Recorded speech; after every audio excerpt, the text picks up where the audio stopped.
the Great One, the Supreme Being, the God of Death, Ainz Ooal Gown. Is he really evil? This question might be one of the most complex things to ask about any fictional universe. While Ainz is a walking skeleton supplied and sustained by negative energy, created as an evil overlord to rule over an evil guild that lived for the player kill, back then it was just a game played by the human Suzuki, where he met all of his friends.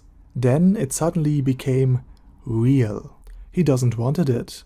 He never meant to do actually harm to sentient beings, and he most certainly didn't create his character for the purpose of being the OP hero in a new world. Imagine you're playing Skyrim, and out of curiosity you strike down a guard, and all of a sudden you find yourself in this very world, with blood on your sword and no explanation at hand. You never meant to kill a person, you didn't even know this is possible. On the contrary, all of your knowledge tells you that this couldn't be happening, but it did, and he died. Are you guilty? And to make the question about evil even more complex, we have to consider Momonga's upbringing. It is the early 22nd century. The air is polluted to the point that farming outside of protected areas is impossible, and the lakes, rivers and oceans were turned into bubbling and smoldering sewers a long time ago. Outside of domed cities where the rich people live, life is hard, unjust, and often too short. And the government views education more and more as a dangerous concept rather than a tool to improve the life of its citizens. And for all of this misery, there's no accountability. Earth has turned into a corporate hellhole. So does Momonga's upbringing excuses him of all the wrong Ainz later does? And then in the new world, there are the NPCs. 99% of Nazarick's denizens despise humans, and because Momonga built his character as a vessel for role-playing purposes rather than for PvP battles, most of the floor guardians could probably kill him. Between Albedo and her sisters and Demiurge and his minions, there is precious little space for errors and misjudgment. Revealing his human side or even acting too merciful to humans could be the death of Ainz. So, all in all, is he really to blame? Furthermore, Ainz is undead, and therefore strong emotions are regulated down. In other words, he can't feel strong regret or pity. So, is he really evil? And to answer this question, we really need to define what evil is. And to oversimplify it, all actions are considered evil when they are outside of the norms of a society, especially if you commit these acts for your own selfish purposes. So let me give you an example. If you kill your own brother because you enjoy him dying, your action is considered evil.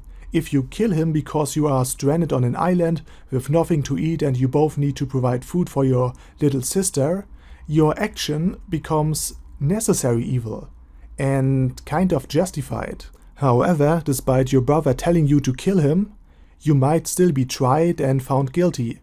It really depends on the country you are in, so these judgments are not universal. A society that treats women as property might still condemn your actions, regardless of the wishes of your brother, because you sacrificed a male life for a female one. A society that values women over men might see this not as gruesome or tragic, but as a base necessity, like eating or sleeping. And a third society, based on the value of strength, might collectively decide that you are right, because he died and you lived, regardless of the reasons you killed your brother for. And a religious society where killing a person, no matter the circumstances, is only acceptable if a priest does it, might condemn you regardless of why you killed him. So it is all about perspective and how you can justify your actions to a group or society. So after we know the background of Ainz and the situation he is in, after we defined what evil is, we can judge him. And the first perspective I like to invoke is called utilitarianism. In short, any action is justified if it serves to increase the general power, prosperity and happiness of the people. And we already know that Ainz acts as he does for the greater good of Nazarick. Ainz is not evil. On the contrary, he is a good guy. He conquered new land. He cares for his minions. He makes sure the tomb is well supplied, be it with food, magic items or money, and he rewards those under him, so that they are encouraged to work even harder. But if we take on the perspective of Niccolo Machiavelli, then Ainz is neither good nor bad. He simply acts as he must to preserve the power that he has, as all lords should do. There's no good, there's no bad, there's only power. And Ainz has a lot of it. So from this perspective he's basically a good ruler. But if we switch to a humanitarian perspective, then Ainz is a classic supervillain. He disregards human rights. He attacks the innocents, starts wars, and he kills without any regret if there's something for Nazarick to gain. So yes, from this perspective he is very evil indeed. So these are perspectives from our world. But what about the new world? How would the many different sentient beings judge the action of the Sorcerer King? And again, it depends on your point of view. From the perspective of most human nations, especially the Slan theocracy, Ainz is considered evil. He leads an army of grotesques to subdue humanity, and many humans already live under his yoke. But most humans and demi-humans under his rule would likely disagree with that statement. The villagers of Khan already choose Ainz over their former king because he actually did something to keep them safe. Under his albeit indirect protection, Khan grew from an outskirt village into a city, and a prosperous one, where different races can live their lives in peace. From the POV of the lizard man, given the explanation that he needed to strengthen his village, they might hate the war he forces upon them.